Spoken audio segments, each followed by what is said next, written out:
Winston as Churchill, The World Crisis, Volume 3, Chapter 11, General Nivelle's Experiment. General Joffre's plan for the campaign of 1917 was simple. It was to be a continuation of the Battle of the Somme, with only the shortest possible interlude during the extreme severity of the winter. The salient formed by the German line was to be crunched by convergent assaults of the British and the French. No time was to be lost in regrouping the armies. No delay was to be allowed for the arrival even of friendly reinforcements or for the completion of the new artillery and munitions programs of the Allies. February 1 was fixed for the opening of the new battle.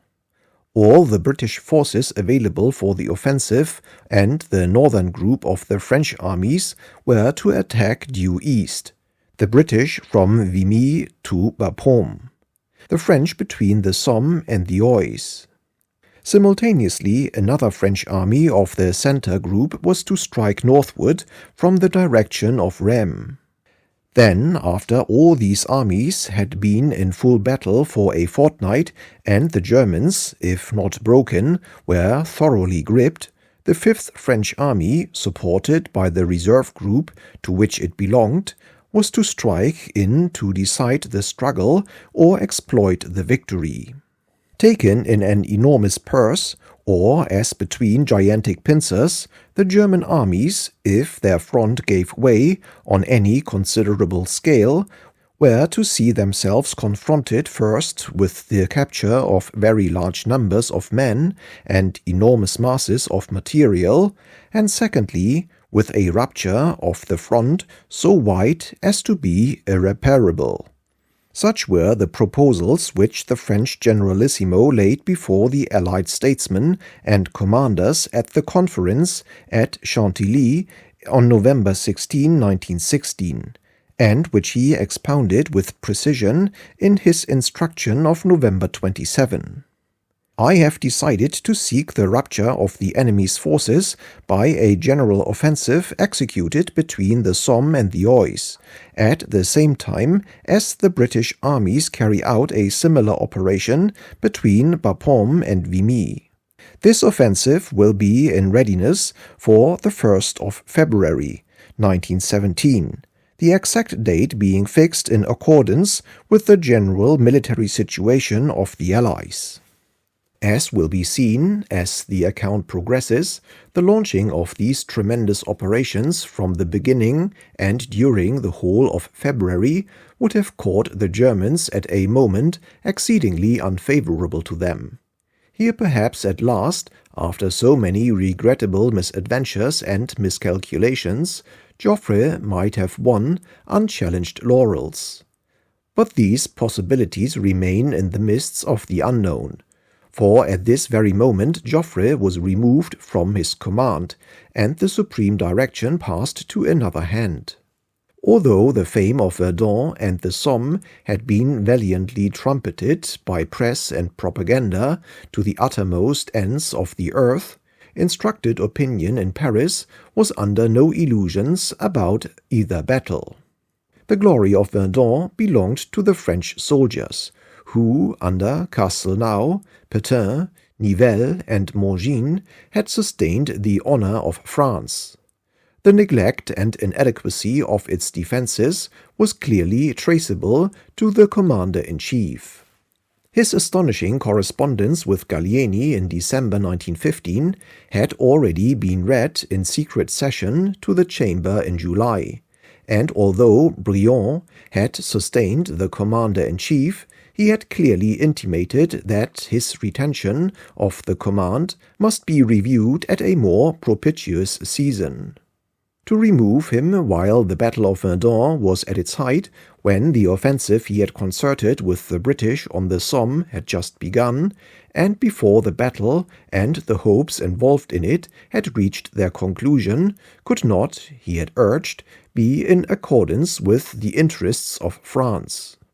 But the Battle of the Somme was now over. Its last engagement had been fought, and for all the heroism and sacrifice of the soldiers, fought without decisive gains. The German line, sorely pressed, had nevertheless been maintained unbroken. Nay, some of the troops to invade Romania had actually been drawn from the Western Front. Footnote: the Alpine Corps and the 187th Brigade. End of footnote. Romania had been destroyed and the German prestige re-established as the year, so terrible in its slaughters, drew to a crimson close. Now was a time of reckoning. Now also, for the first time, Briand considered himself to have discovered a fitting and suitable successor to Joffre. The three great chiefs of the French army, the war horses of the fighting front, commanders of armies or groups of armies since the beginning of the war, Foch, Castelnau, Pétain, were all, for reasons which seemed sufficient at the time, ruled out. Of Castelnau, it was said by the socialist left that he was too religious. Of Pétain it was complained that he was not sufficiently gracious to members of the parliamentary commissions and other persons of distinction who visited his headquarters. And it was stated that General Sérail, speaking to Clemenceau in August 1915, had said of him, "He is not one of us." To which the grand old man had replied, "What do I care for that, if he can win us a victory?" But Clemenceau's day had not yet dawned, and the Sérail suggestion festered wherever it had reached. Of Foch, a keen propaganda, widespread but untraceable, had said, "His health is broken, his temper and his nerves have given way, he is finished." So much for Castelnau, Pétain, and Foch. But now a new figure had appeared. Nivelle had conducted the later Battle of Verdun both with vigor and success, and under his orders Mangin had recovered the famous fort of Douaumont. In the mood of the hour, Joffre had already selected Nivelle to replace Foch. Forthwith a stream of celebrities took the road to Verdun and made for the first time the acquaintance of the new army commander. They found themselves in the presence of an officer whose modesty, whose personality, whose lucidity of expression exercised an almost universal charm. A stream of glowing and delighted accounts flowed towards Paris. There can be no doubt of the attraction exercised by General Nivelle over the many experienced men of affairs with whom he came in contact.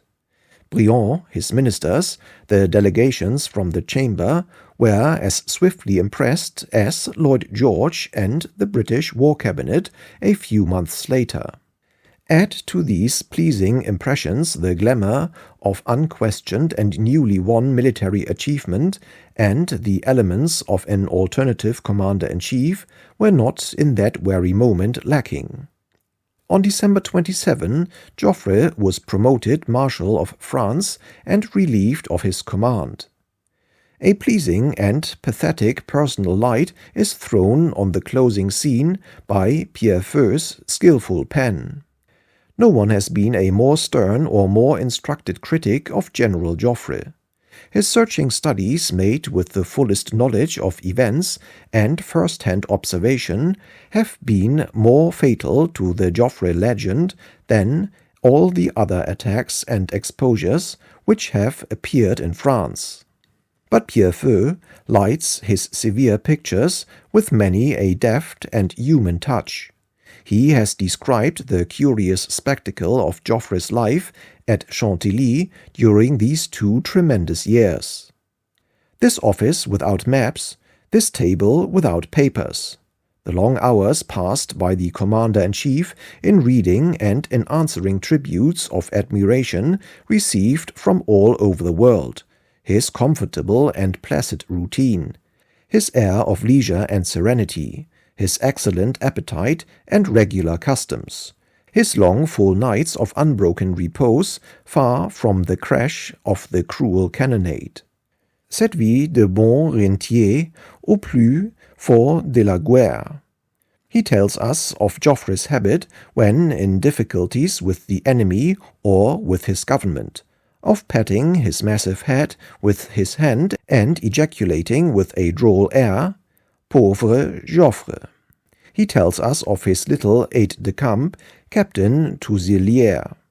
So familiar a figure during all this period, flitting to and fro among the bureaus of the Grand Quartier Général, everywhere known as Toutou. And how in moments of good humour and as a special compliment Joffre would address him as Sacré Touzelière. It is from such details that an impression is obtained of real historic value. But the picture is now to fade and vanish forever. The new marshal assembled at the Villa Poiret his principal officers to bid them his adieu. The ceremony was sad. All these men were painfully affected at the idea of separation from the illustrious man who had directed them for so long. Each bore in his breast the anxiety for a future which seemed sombre. The marshal, who, by his rank, had the right to 3 orderly officers, asked who among those present wished to accompany him in his retirement. Alone the commandant, Touzelière, lifted spontaneously his hand. As the marshal seemed astonished, General Gamelin said to him softly, "Don't bear a grudge to those who have their career to make." And certainly Joffre never bore any such grudge. When all the company had gone, the marshal cast a final glance at the house which had nursed so much glory. Then, with a smile and giving a friendly tap to his faithful Touzelière, passing his hand across his head, he uttered his favorite expression, Pauvre Joffre, Sacré Touzelière. Footnote by Pierre Feu, Grand Quartier Général, Section 1. End of footnote. The appointment of General Nivelle was clearly a very questionable proceeding. There are enormous dangers in selecting for the command of the national army or fleet some comparatively junior officer, however well supported by subordinate achievement. To supersede not only Joffre but Foch, Castelnau, Pétain, by a general like Nivelle, who had only commanded a single army for 5 months, was a step which could only be vindicated by extraordinary results. Happier would it have been for General Nivelle had he been left to make his way step by step in the high circles of command to which his good conduct and substantial qualities had won him admission. Meanwhile, the French staff, in the dusk of Joffre, had formed new conceptions on tactics. The principle that the artillery conquers the ground and the infantry occupies it, which had played a comforting, if somewhat barren, part in 1915 and 1916, was to a large extent discarded in favor of greater audacity. The Nivelle-Mangin exploit on October 24 at Verdun had tended to become the model of the French staff. It was the foundation not only of General Nivelle's fame, but of his convictions.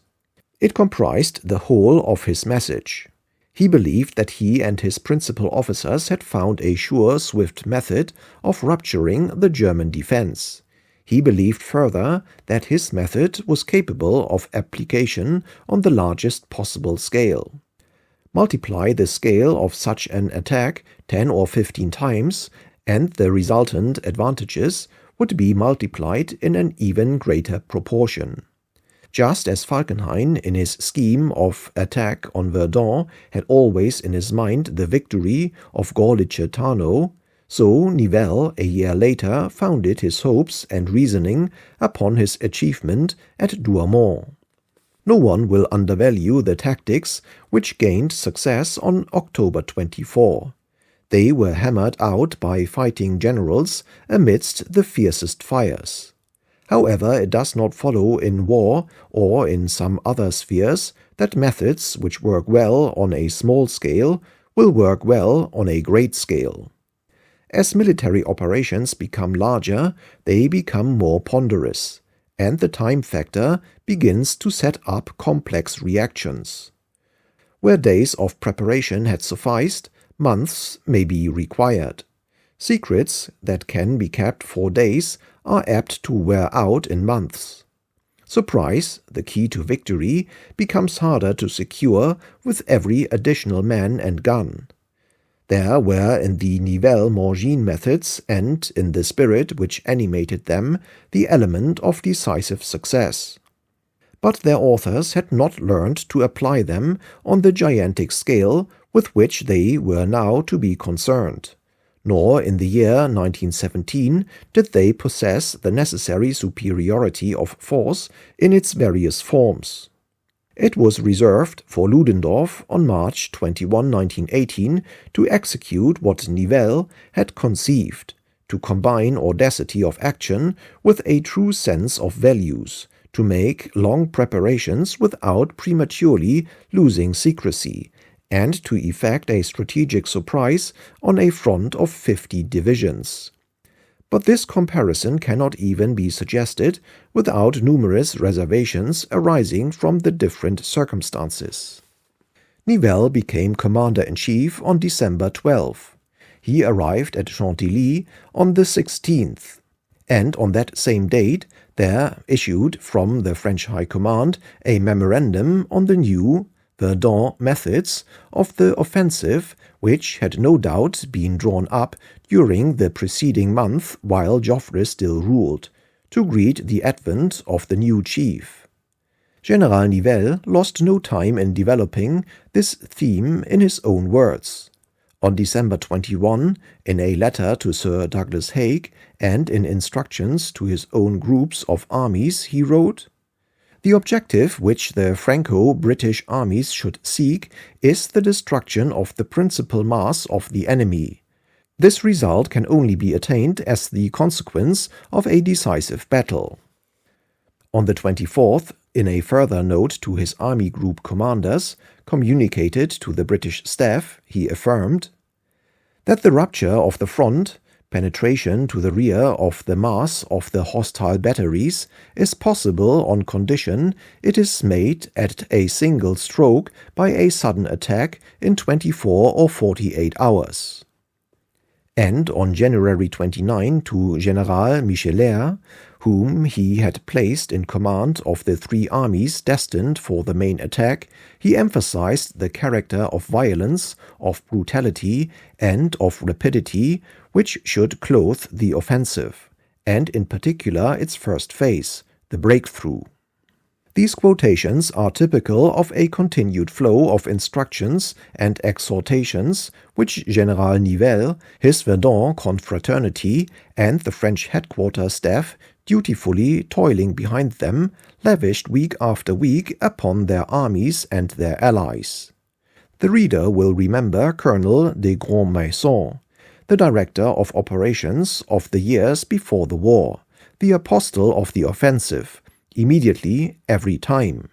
War has claimed her priest.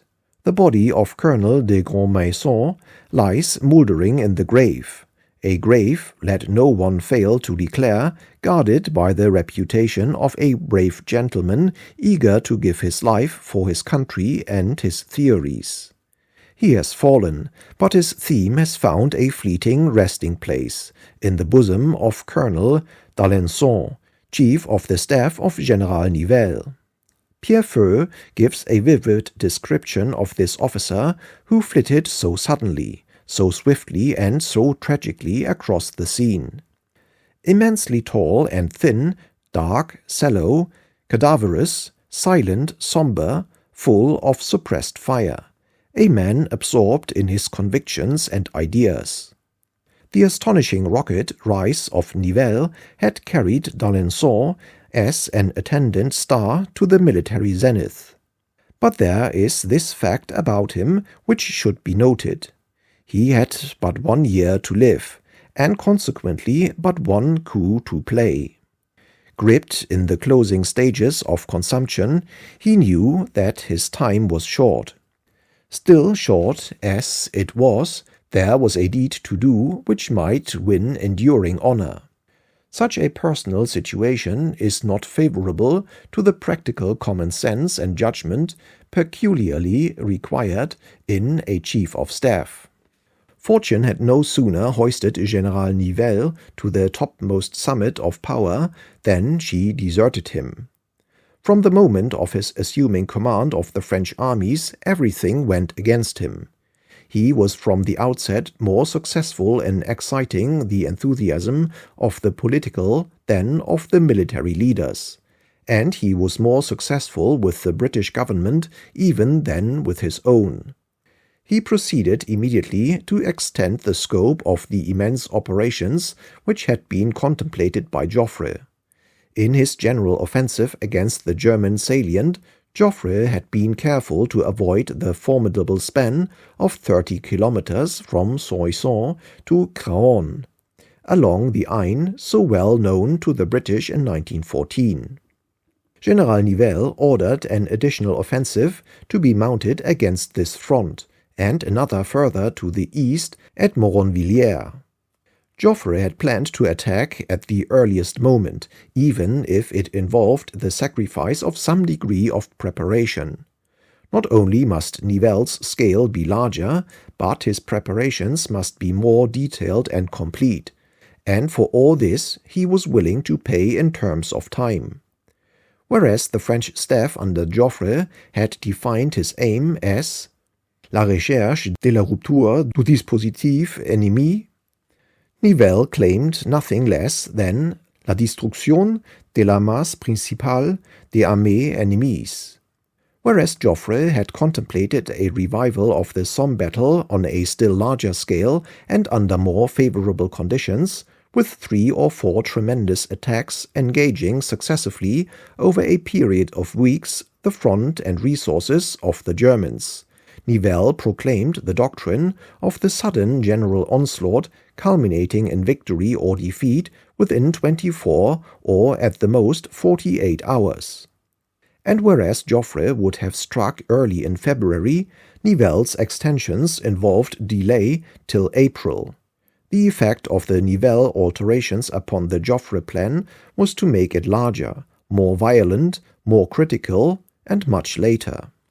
On December 20, Nivelle explained his ideas to Sir Douglas Haig and invited him to recast the previous plans and extend the British right from Bouchavesnes to the road from Amiens to Roye. These discussions, not to say disputes, between the French and British headquarters upon the share which each should assume upon the front were continuous throughout the war. All followed the same course. The French dwelt on the number of kilometers they guarded, the British on the number of German divisions by which they were confronted, and each reinforced these potent considerations by reminding their ally that they were about to deliver or to sustain a major offensive. On this occasion, however, Haig was not unwilling to meet the wishes of the French command. He was in favor of renewing the offensive in France and was ready to fall in with Nivelle's views as to its direction and scope. Moreover, when the French wished to assume the brunt of the new attack and asked for assistance for this purpose, it was hardly for the British to refuse. On December 25, therefore, Haig wrote to Nivelle, "I agree in principle with your proposals and am desirous of doing all I can to help you in the lines you suggest." He also undertook to extend the British front from February 1 as far as the Amiens-Saint-Quentin road. Both Haig and the British headquarters were, however, extremely skeptical of the power of the French army to carry out the part assigned to it in the ambitious program of General Nivelle. They were further greatly preoccupied by the condition of the Nord Railway, which, as maintained by the French, was at this time quite inadequate to sustain the important operations expected of the British army. They therefore pressed for the improvement of their communications and declared themselves unable to fix a date for the British offensive, while this extremely practical point remained unsettled. In the course of these discussions, the first hint of the proposed renewal of the offensive and of its changed form was conveyed to the British War Cabinet on December 26. Monsieur Ribot, who had come to London, stated that the new French commander had an idea of breaking through on a wide front, keeping in reserve an army of maneuver to carry on the attack after the line had been broken. For this to be achieved, the British army must add 30 or 40 kilometers to their present line. Mr. Lloyd George was at first adverse to the renewal of the offensive in France, and especially to the renewal of a long offensive like the Somme. In all our talks before he had become Prime Minister, I had found him in sympathy with my general views on this subject. His first effort on obtaining power was to find some alternative. At the Rome Conference, which he attended at the beginning of January, he developed the proposal for a heavy attack on the Austrian front, mainly by Italian troops supported by an enormous concentration of Anglo-French batteries.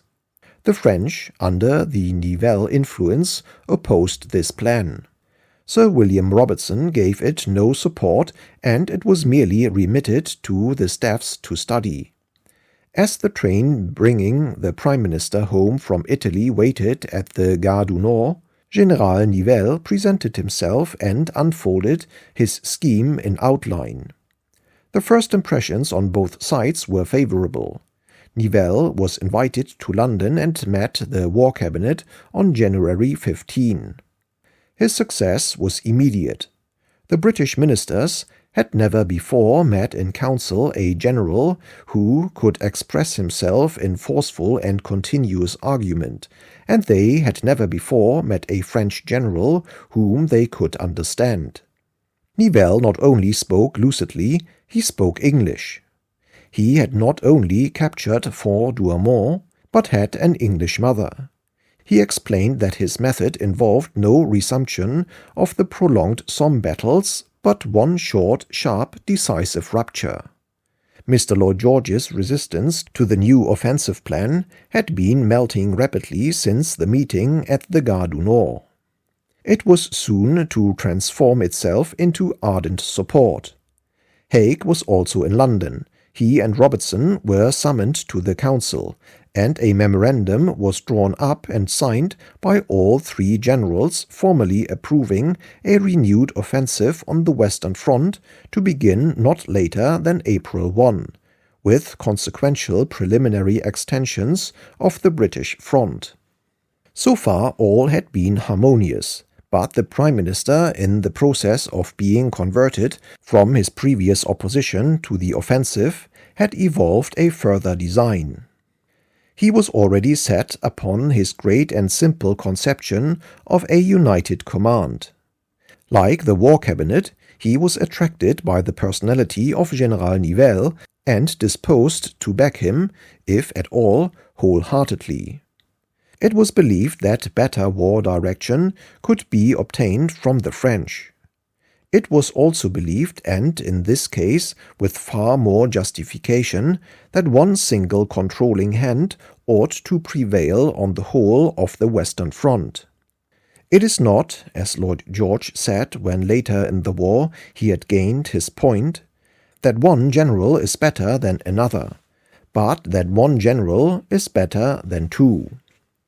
So Nivelle returned to Chantilly, carrying the virtual promise of the Prime Minister that Haig and the British Army should be subordinated to his directions. These important additional developments were not at this stage imparted by the Prime Minister or the War Cabinet to either Robertson or Haig.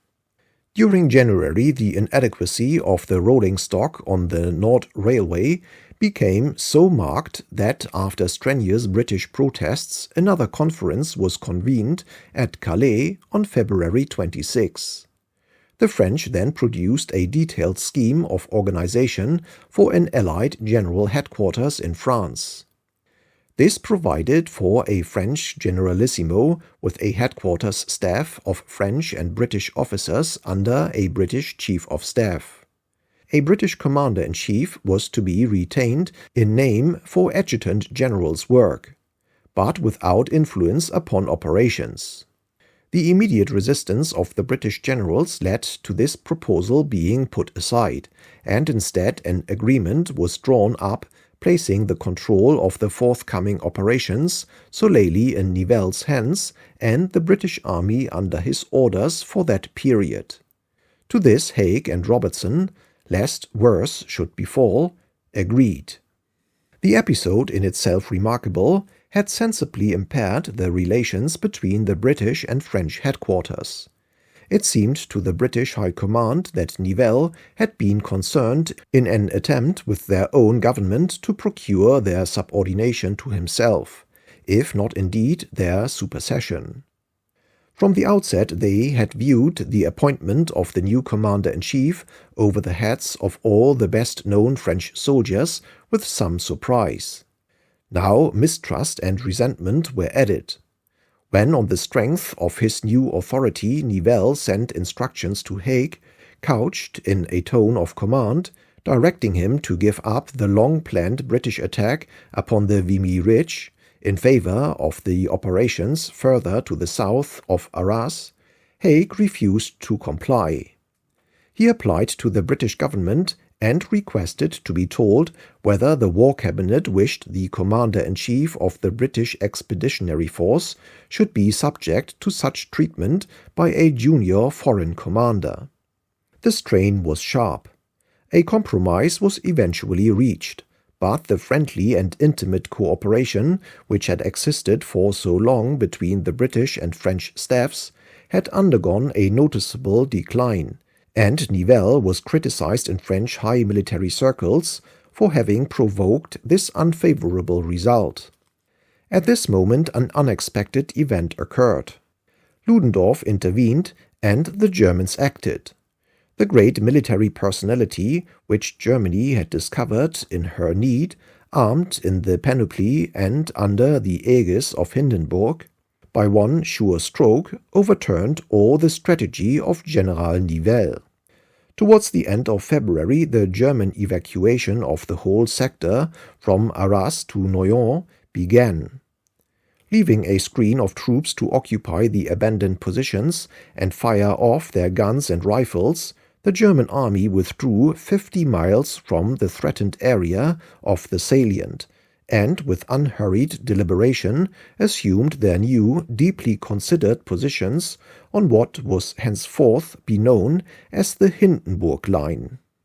The German General Staff called this long-prepared operation by the code name Alberich, after the malicious dwarf of the Nibelungen legend.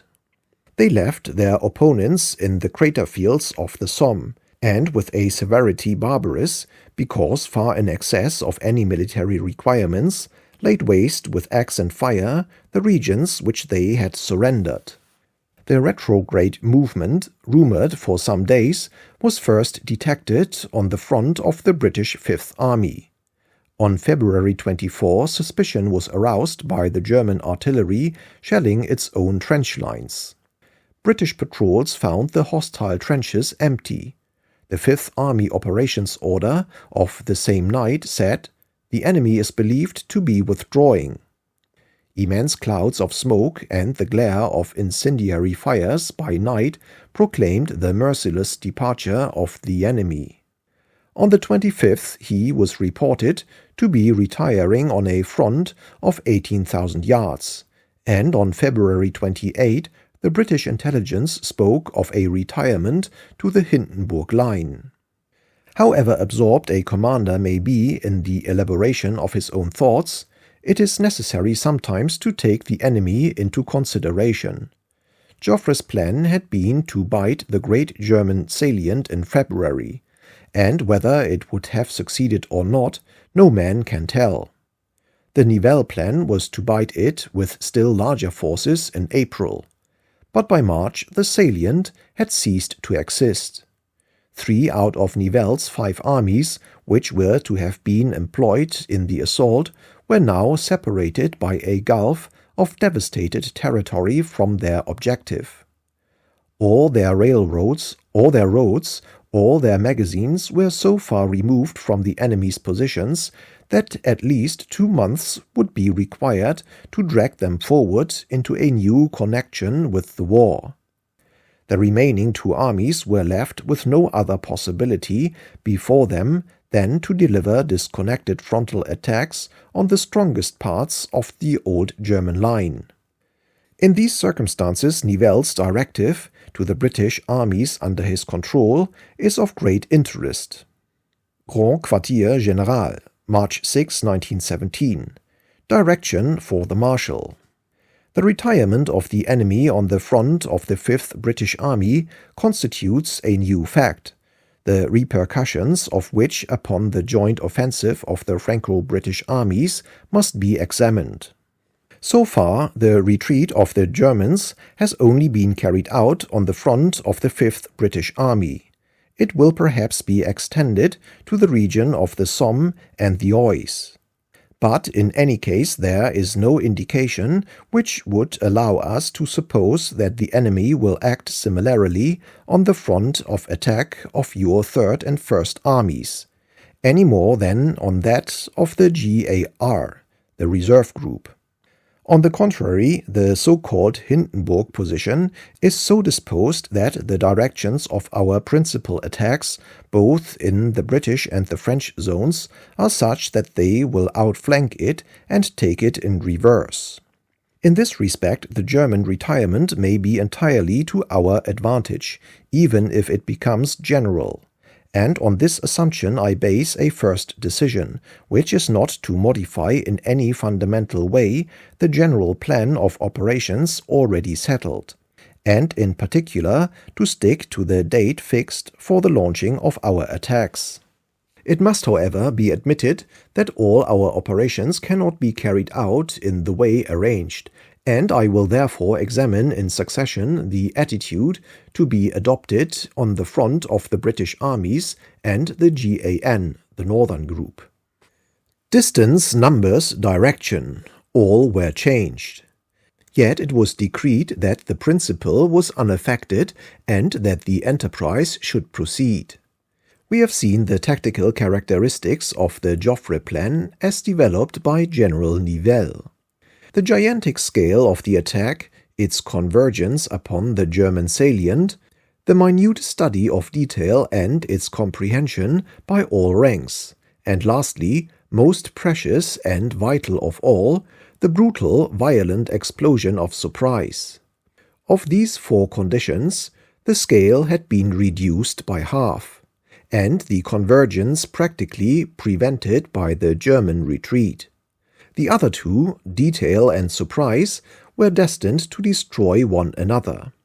The progress of the immense preparations on those parts of the British and French fronts, still in offensive relation to the enemy, was continually visible from the air. From the south of Arras to the south of Soissons, along a front of nearly 150 kilometers, the Germans knew that since their retirement they could not be attacked. The 20 kilometers sector before Arras, and perhaps 100 kilometers in Champagne, remained the only dangerous fronts. On these fronts they could watch each day the gathering of the storm. Good intelligence and aerial observation enabled the slight uncertainty as to where the main thrusts of the attack would take place to be reduced still further. But information of far greater precision and certainty was soon to be placed at their disposal.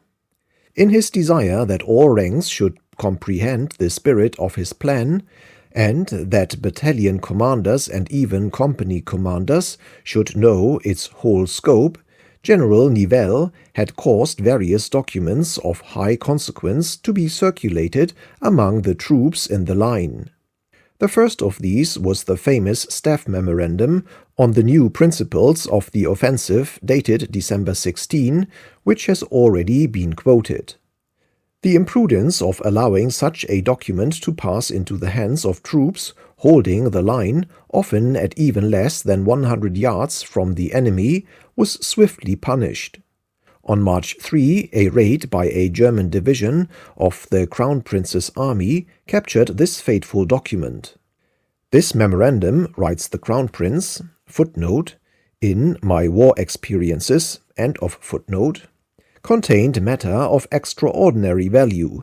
It made clear that this time there was to be no question of a limited attack, but a breakthrough offensive on a grand scale was contemplated. The memorandum also made disclosures above all as to the particular nature of the surprise which the attacker had in view. This was based on the fact alleged to have been observed on our side that our defensive artillery, as a rule, made only a weak reply to the artillery preparation which preceded the attack. The French therefore thought to avoid protracted digging of earthworks for the attacking troops, particularly for the artillery.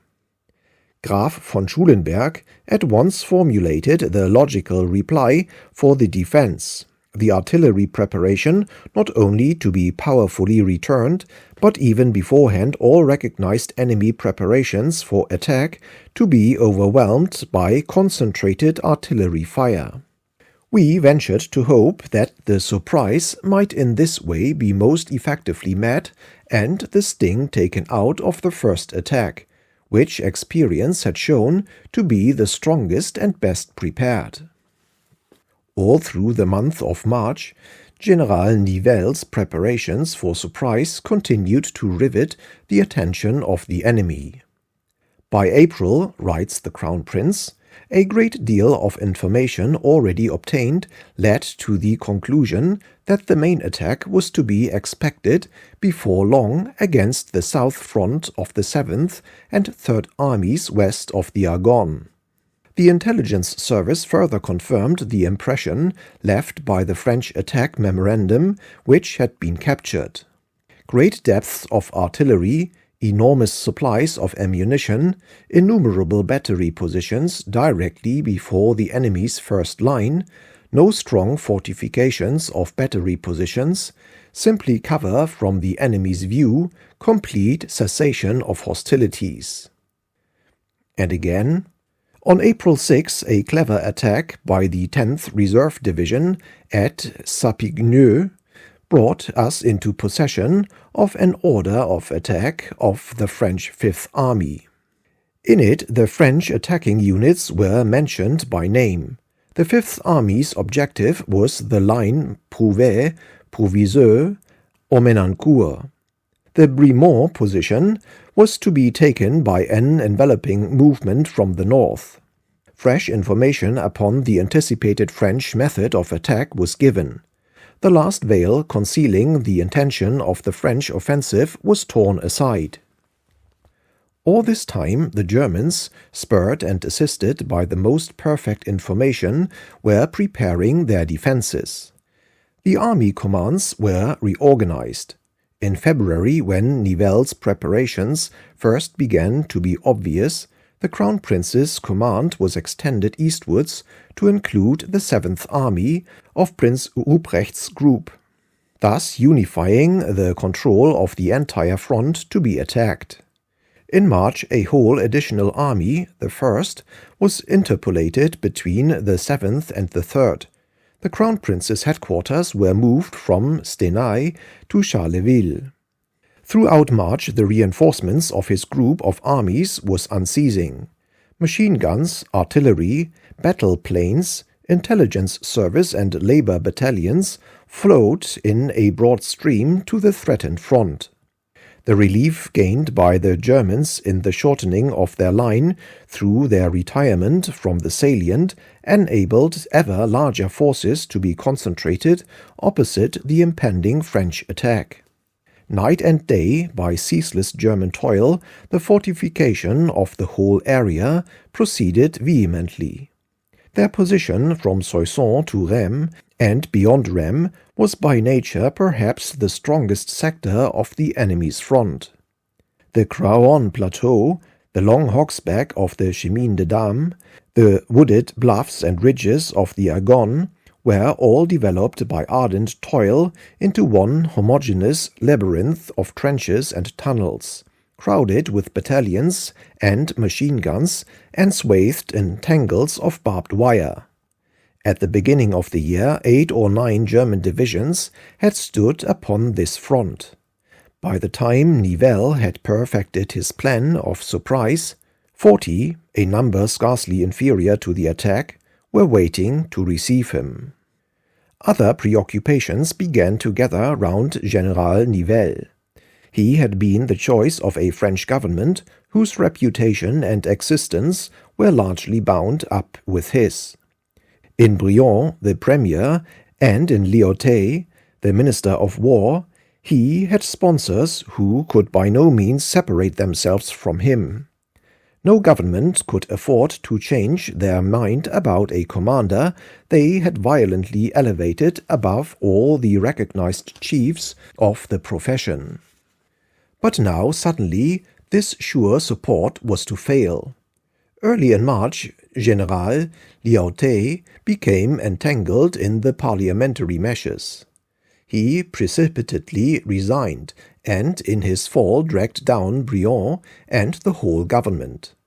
New rulers ascended the tribune of power, with whom Nivelle had no associations but those of hostility.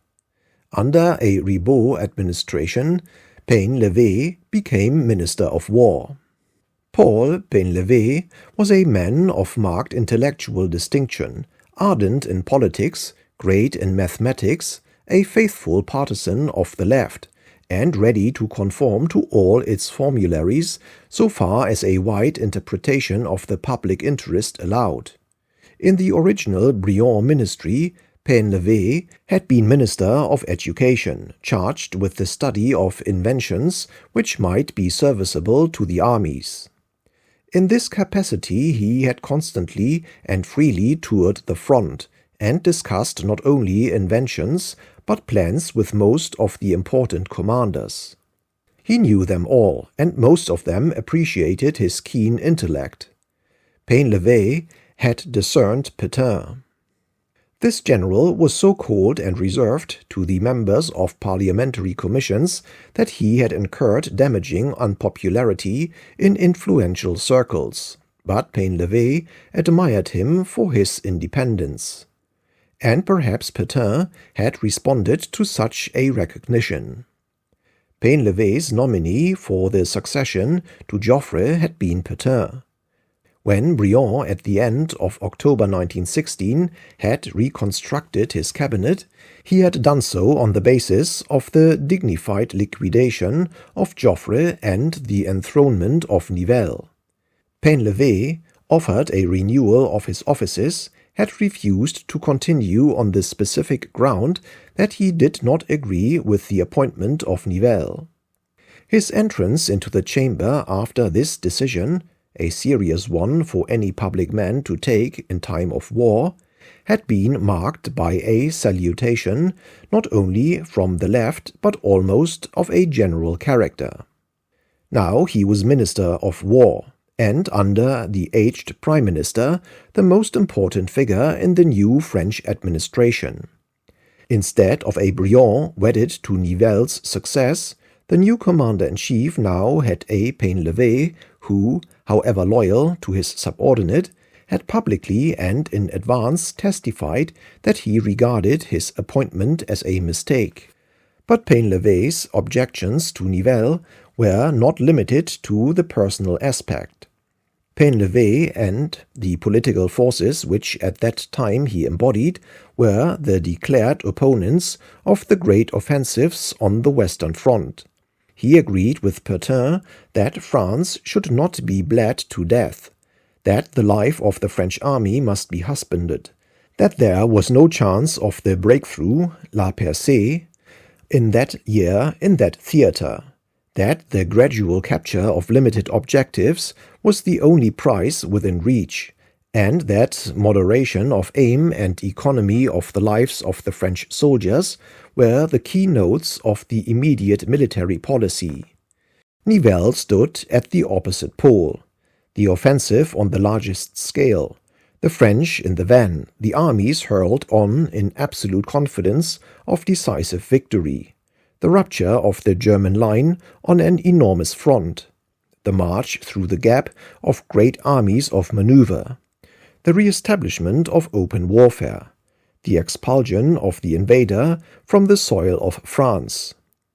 Nor were these differences of principle academic. Nivelle was actively planning the most ambitious offensive ever undertaken by the French, and Painlevé was the minister who had to take responsibility before Parliament and before history for all that Nivelle might try to do. It is not easy to say which of the two men was in the more unpleasant position. Had Painlevé acted upon his convictions, which in this case were proved right, he would have dismissed Nivelle and appointed to the chief command Pétain, in whom he had confidence and with whose general military outlook he and his party were in entire sympathy. But practical difficulties and many valid considerations dissuaded him from decisions which, if he had survived them, would have proved his title deeds to fame. He temporized. He made the best of the situation as he found it. He blowed, who in great position has not had to so, before the day-to-day force and logic of circumstances, before the sullen drift of events. He acquiesced in Nivelle. He submitted to his plans, already so far advanced. In the face of all the facts which marched upon him grimly and in spite of pressures of every kind, from every side, increasing constantly in severity, General Nivelle displayed an amazing persistence. In February he was aware of Petain's skepticism, and of misgivings at the British headquarters about his general plan. When the German retreat was apparent, General Michelet, his own man, chosen specially to command the main offensive, wrote to point out that everything was changed and to ask whether it was wise in the new circumstances to count on an exploitation having the rapid character of a forward march. The character of violence, of brutality, and of rapidity, replied Nivelle on April 1, must be maintained. It is in the speed and surprise caused by the rapid and sudden irruption of our infantry upon the third and fourth positions that the success of the rupture will be found. No consideration should intervene of a nature to weaken the élan of the attack. Warned that the enemy were fully prepared, knowing as he did before the final signal was given that his detailed plan had fallen into their hands, he still extolled the virtue of surprise. Behind him stood Colonel d'Alençon, with fevered eye and a year to live. At his side was the redoubtable Mongin, burning with the ardor of battle, confident that on the evening of the first day of the offensive his cavalry would be scampering in pursuit on the plains of Laon. But elsewhere in the high commands of the armies and in the bureau of the headquarters staff, doubt and distrust welled in chilling floods. Painlevé became Minister of War on March 19. Everyone knew that the offensive was imminent. On the 20th, wrote Painlevé, before even being installed in the ministry I learned, I might say by public voice, that this was fixed for April 8, and that in consequence the British would attack at Arras on the 4th. These dates were eventually postponed from day to day by unsuitable weather until April 9 and 16 respectively. On March 22, the minister had his first interview with the commander-in-chief. He told him that it was well known his choice for the commander of the army would have been different, but that was past, and he could count on his full support. Painlevé proceeded, however, to point out that the original plan of operations had been affected by a series of first-class events. The German retreat, The outbreak of the Russian Revolution, the certain and imminent entry of the United States into the war against Germany, surely these had introduced some modification into the problem. In the name of the government he urged the general to review the situation and reconsider his position freely, without feeling himself tied by any expectations he had previously formed himself or expressed to others. A new situation ought to be considered with a new eye. Nivelle's mind was not open to such argument. His confidence was unshakable. According to Painlevé, footnote, Commande j'aille nommer fort répéter, end of footnote, he expressed himself as follows. The German retreat did not inconvenience him. It liberated more French than German divisions. He could not himself have prescribed movements of the enemy by which would better have favored his own decisions. The narrowing of the front of attack would be remedied by prolonging the French right and including a portion of the army group under Pétain, opposite Moronvillers. The enemy's front would be broken, it might almost be said without loss. As for the plateau of Craon, he had it in his pocket. The only thing he feared was that the Germans would make off. The more they reinforced their front, the more startling would be the French victory, if only the intensity of the attack were continually increased. Perhaps the third day one might draw breath on the Serre after 30 kilometers of pursuit. But it would be difficult to hold the troops back once they got started, and so on. Such was the mood of General Nivelle. Upon the new Minister of War there flowed advices of a very different character. Staff officers of the highest credentials wrote secretly, at the risk of their commissions, solemn reasoned warnings of the impending disaster, if the orders which had been given were actually carried out. Or the three commanders of army groups, Franchet, Desperey, Pétain, even Michelet, in respectful but decisive terms, dissociated themselves from the idea that a sudden violent rupture of the front was practicable. All three, however, recognized the danger of allowing the initiative to pass to the enemy. Pétain alone suggested a pregnant alternative, namely to let the Germans attack the French, and then launch the prepared French offensive as a gigantic counterstroke. Painlevé summoned a conference which met on the evening of April 3 at the War Ministry, at which the Prime Minister and the Commander-in-Chief, together with several other ministers, were present. He drew General Nivelle's attention to the misgivings of his principal subordinates. To the last, Nivelle was undaunted.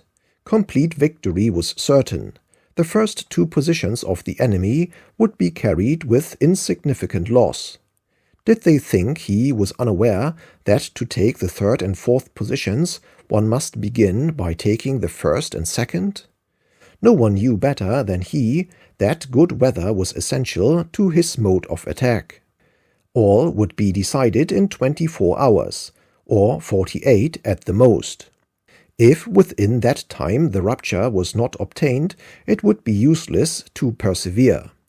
Under no pretext, he declared, will I recommence a Somme battle. Finally, if he did not command their confidence, let them appoint a successor. The ministers were overwhelmed by this extraordinary assurance, and General Nivelle left the conference convinced that the last word had been spoken. Several times in this struggle the name of General Messimy occurs, and always finds itself associated with decided action for good or for ill. We see him in 1911 as War Minister arraigning Michel the Prophet before a Sanhedrin of generals and dismissing him into the cool shades. We see him on August 25, 1914, again at the center of power, serving General Joffre with the formal order to assign at least 3 army corps to the defense of Paris, which that general had proposed to declare an open town and to abandon as such. We see him a few days later removed from the War Office by one of the innumerable and, to the foreigner, baffling shufflings of French politics in the very height and climax of the war's opening convulsion, but not until he had ordered that Paris should be defended, had procured the necessary army, and had appointed Gallieni, instead of his former victim, Michel, to the vital task. Thereafter at once he takes his place at the head of a brigade and vanishes into the dust and confusion of the conflict until now, on April 5, 1917, 2.5 years later, Massimy emerges quite suddenly with an extremely irregular letter which he presented to Monsieur Ribot. This letter marshalled all the arguments against the offensive. Prisoners, yes. Guns, yes. A narrow band of territory of perhaps 10 or 12 kilometers, but at an outrageous cost and without strategic results. Urgent conclusion: give, without losing an hour, the order to delay the attack till the weather improves. These views, he declared, were written almost under the dictation of Michelet, and represented the conviction of the most famous chiefs of the French army. But now the hour was imminent. The vast preparations were everywhere moving forward to explosion point. The British cabinet had been won over. The British headquarters had been persuaded. The cooperation of England, the great ally, had by a tremendous effort been obtained, and once obtained, would be given with crude and downright force.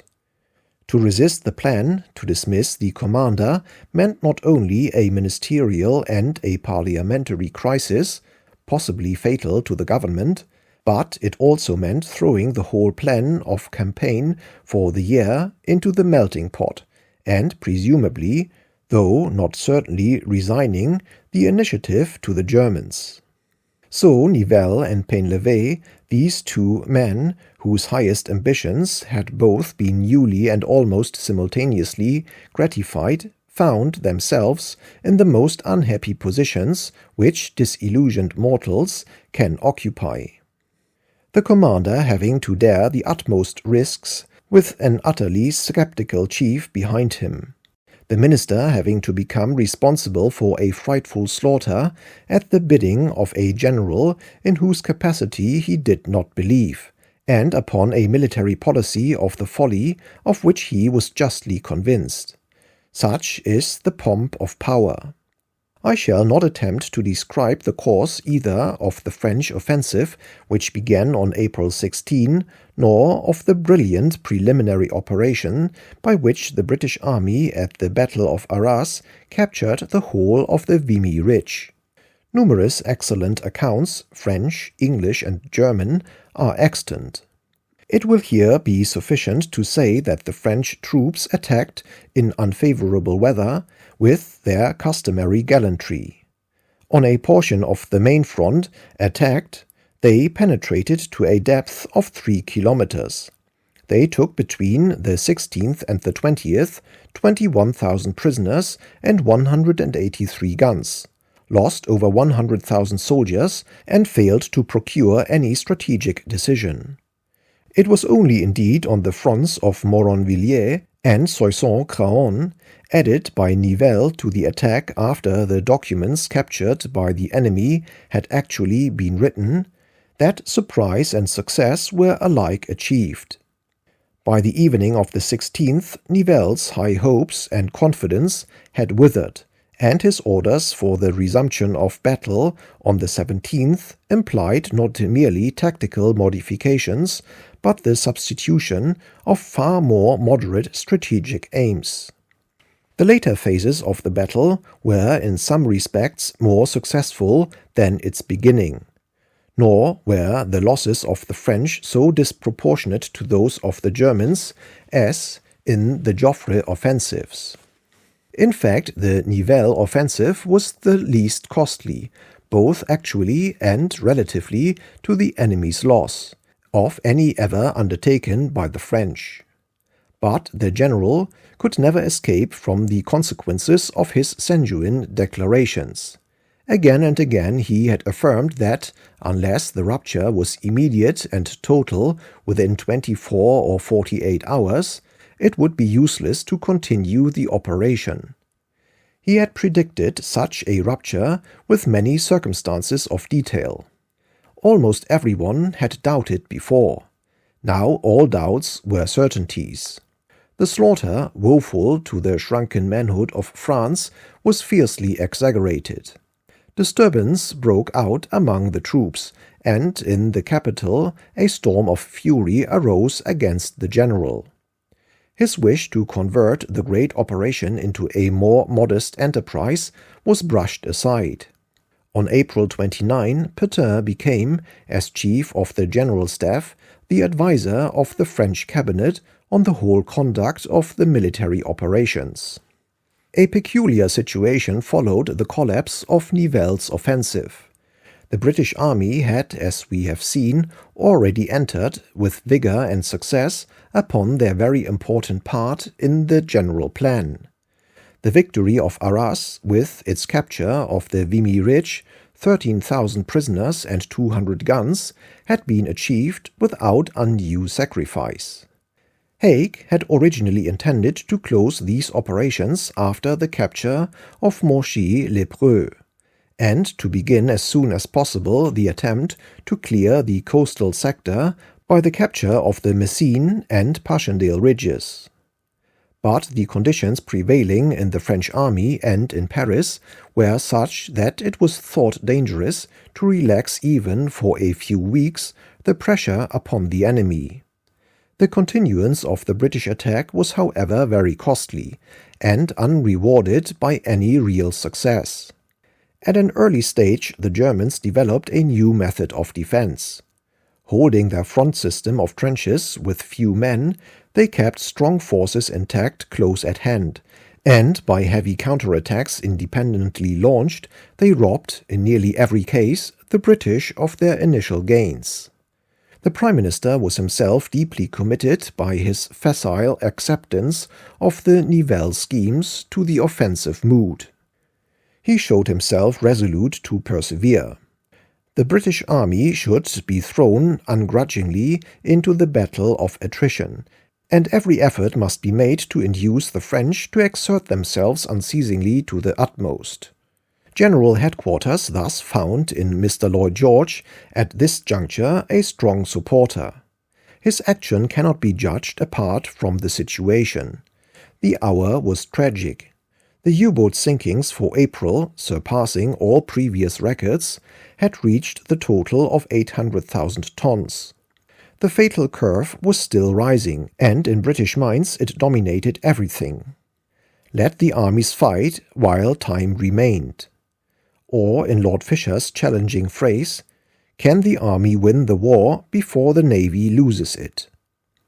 Prime Minister, Commander-in-Chief, and Sir William Robertson proceeded together to Paris, and in conference on May 4 and 5, Mr. Lloyd George addressed to Monsieur Ribaut, Painlevé, and General Pétain some of the most strenuous exhortations to continue the offensive that have ever passed between allies. The whole proceedings of the conference have been published by Mermet in one of his excellent books. Footnote: Nivelle et Painlevé. End of footnote. They form an astonishing chapter in Anglo-French relations and in the life of Mr. Lloyd George. Sir William Robertson sternly demanded a continuance of the offensive, and an agreement on this was reached among the generals. Then Mr. Lloyd George began.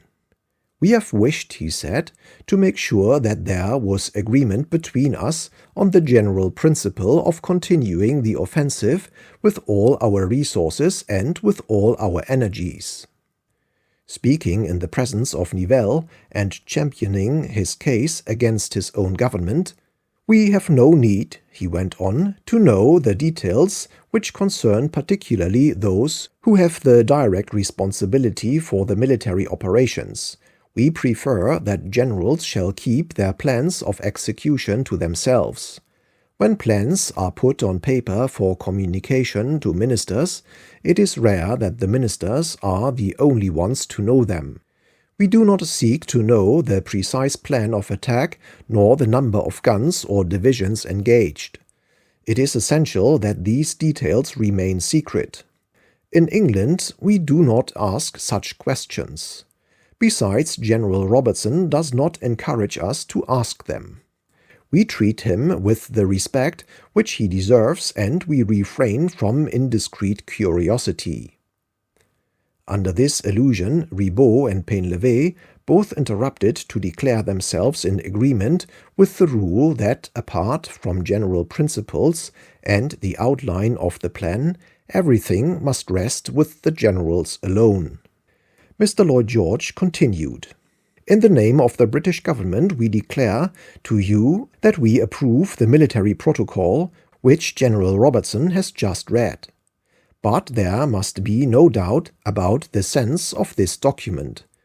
Do we mean by an offensive limiting numbers to 2 or 3 divisions, or an offensive of great armies like that which Marshal Haig has launched before Arras?" After full consideration, the British War Cabinet asked of its French colleagues to push the offensive during the course of this year with all the force which our 2 armies are capable. He proceeded to dilate upon the results of the offensive so far as it had gone. The highest hopes had not been realized, but without hopes, even beyond what is possible, how shall we find the indispensable impetus of war? In spite of all, we have taken 45,000 prisoners, 450 guns, 800 mitrailleuses, and we secured 200 square kilometers. Supposing it was the Germans who had obtained these results, how great would have been our own discouragement! We ought not to leave the enemy a single moment of rest. If we stopped our offensive, or if we limited ourselves to small demonstrations, the Germans will say the Allies are beaten, and by going on sinking ships, we shall starve England and render the continuation of the war impossible. He concluded by urging the most extreme intensity of action throughout the whole summer. The French Premier responded to this objurgation with some reserve. He undertook to continue the offensive, subject to not squandering the reserves of France. He expressed admiration of the resolute language of Mr. Lloyd George, with which his own sentiments accorded. Painlevé also declared that the battle would continue with all possible energy. "We have kept our promises and done our part," was Mr. Lloyd George's final remark, "and we are confident you will keep yours." These undertakings, extorted in full conference from the French government by the imperious Welshman, did not accord either with the final decision of the French staff or the facts of the case. The battle was indeed continued, and during the next fortnight both Craonne and the Chemin des Dames were captured. But upon the very day of the conference in Paris, there had occurred a deeply disquieting incident. A French division ordered into the line refused to march. The officers succeeded in recalling the soldiers to their duty, and the division took part in the fighting without discredit. It was the first drop before the downpour. The demoralization of the French army was proceeding apace. Want of confidence in their leaders, cruel losses, and an active defeatist propaganda had produced an intense spasm throughout its ranks. Mutinies, some of a very dangerous character, occurred in 16 separate army corps. Some of the finest troops were involved. Divisions elected councils. Whole regiments set out for Paris to demand a peace by negotiation and more home leave. a Russian force of about 15,000 infantry had before the revolution been sent to be armed and equipped in France. These men were affected by the political developments in their own country. They had put it to the vote whether they should take part in the Battle of April 16 and had decided by a majority to do so. They were used by the French in a ruthless manner, and nearly 6,000 had been killed or wounded. The survivors went into open revolt. One sentence in their manifesto reveals the propaganda of a master hand. "We have been told," so the complaint begins, "that we have been sent to France to pay for munitions sold to Russia." It was not until prolonged artillery fire had been employed against these troops that they were reduced to submission and disbanded. The spirit of the French nation was not unequal to this perilous trial. On May 15, Nivelle, refusing to resign, was dismissed, and Pétain became commander-in-chief. Loyal troops surrounded those who had fallen from their duty. Old territorials, the fathers of families, pleaded with the infuriated linesmen. The disorders were pacified or suppressed. Over all, a veil of secrecy was thrown, so impenetrable that though scores of thousands of Frenchmen were concerned, no whisper ever reached the enemy, and whatever information was imparted to Sir Douglas Haig long remained buried in the bosom of his immediate staff. Pétain was of all others fitted to the healing task. In a period of several months, he visited 100 divisions of the army, addressed the officers and men, heard grievances and complaints, mitigated the severities of the service, increased the leave of the soldiers, and diminished by every skillful shift the fighting on the French front. He thus restored, by the end of the year, the moral and discipline of that sorely tried, glorious army upon whose sacrifices the liberties of Europe had through 3 fearful campaigns mainly depended.